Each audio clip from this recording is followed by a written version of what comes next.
i-flex yung bago kong bag kasi na-surprise nga ako kanina. Dumating na yung order ng aking husband. Oh, husband. Taray. Kasi nga, yung pala, ibinili pala niya ako na meron pa dito. Tapos, ayan, pwede din dito. Ay, ano pa yan?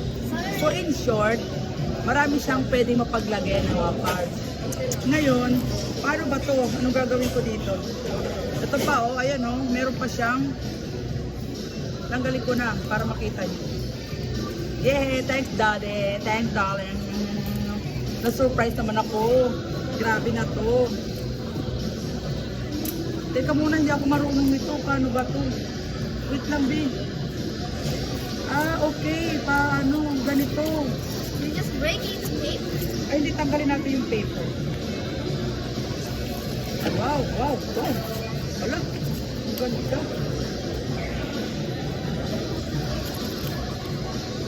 Guys, alam nyo na, mahilig din ako sa bag. Alam mo naman tayo mga girls, itong ating mga weakness, diba? Siyempre, deserve ko naman magkaroon nito, no? Alam nyo naman ako all around. Yaya made cook laba. Pwede ako sa inyo maglaba kung gusto nyo. So, ayan. Ganyan. Ayan. Okay. Tapos, hahatakin, ganun. Okay, wait.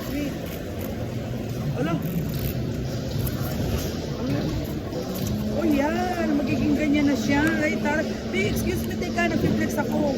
Teka, tatayo ako. Wow, ganito siya, girls. Oh, ayan, ang ganda, diba? Wow, bagay na bagay, diba? Ay, taray. So, kung ayaw nyo naman, pwede rin gawing straight back. O, diba? Ganyan. O, tama lang. O, sakto lang. Ayaw nyo naman, yung kanina, pwede rin siyang ganito. Basta ganun kasi, umano siya eh. Maharang siya.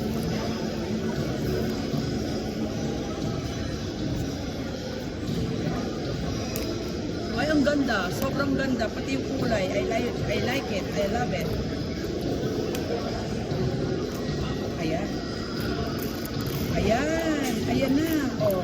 Pwede rin ganyan lang. Okay? Okay guys. Thank you for watching. Sana nagustuhan yung aking bag.